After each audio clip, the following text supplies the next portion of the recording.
way to tell the difference is to look at the radiator and look just under the radiator, and you've got a chassis member.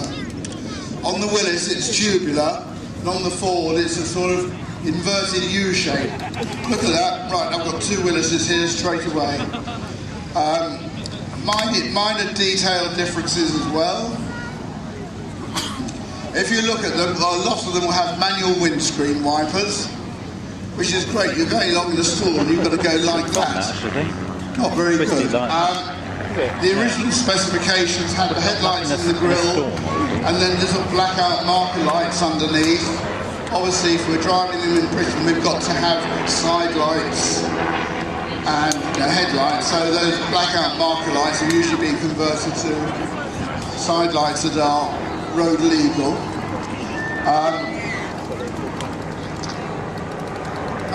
I would say, well, these vehicles have come to the UK from all over the place. Some are ex-British Army, ex-US Army, ex-French, Greek, Norwegian. Just as a random sample, I'll ask this gentleman where his Jeep originated from. This Jeep is marked up the 385th Bombardment Group, 8th Army Air Force, and it's in memory of my friend, Larry Russell, who was a ball gunner in the B-17 of this tank. Therefore you'll see slightly different markings on this Jeep, because it's airfield based. I actually was lucky enough to speak to the fleet manager, if you like to call him in those days, the major in charge of transport, and he assured me my markings. Thank you, yeah. Complete with the emblem that you often had on the American B-17s. This Jeep here. Are you the young lad I read about the other day? This is your Jeep. Go on. How old are you?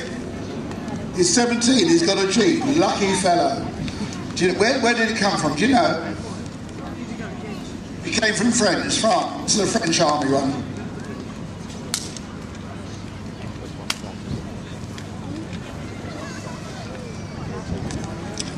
Yep, this is Willys one, but see, this is one that came from France. Talking of France, after the war, the French also had to replace their free Jeeps, the Jeeps they had in the Free French Army. And what better to replace a Jeep but with a Jeep? So they got a hold of a load of the manufacturing jigs and tools and set up their factories. Hotchkiss set them up and manufactured Jeeps. They did one or two slight variations. They upped them to 24 volt, the original 6 volts. But again, most of the parts are interchangeable. As I go along, I'll see if anybody's got a Hotchkiss here. I don't know.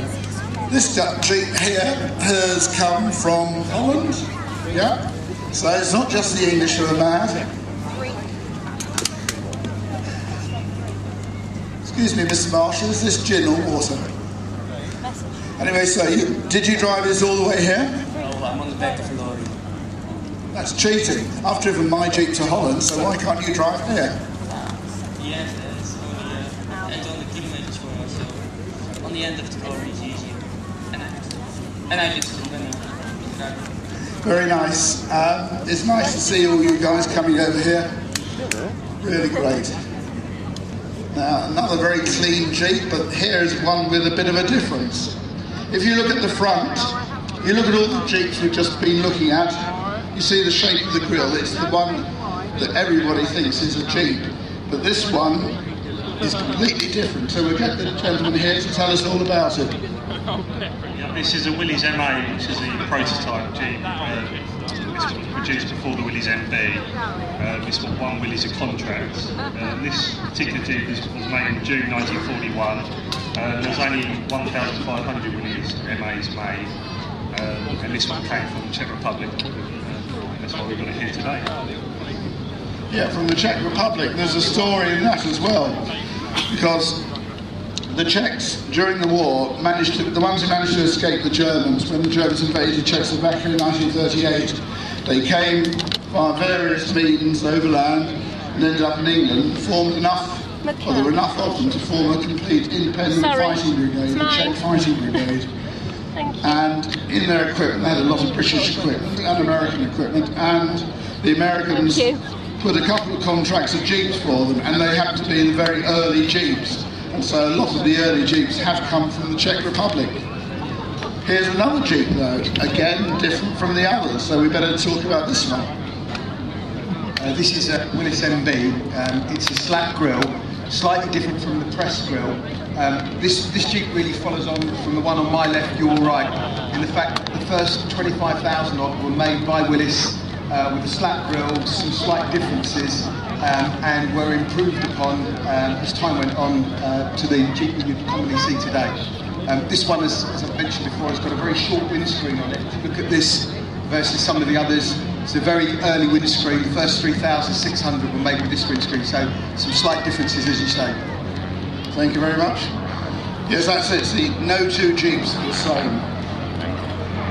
We then move on to one. Apart from it being rather dirty, it's one that's been modified by the British Army for airborne use. There are about 15 or 20 different sort of modifications that were introduced for British airborne Jeeps, depending on what function they had to do.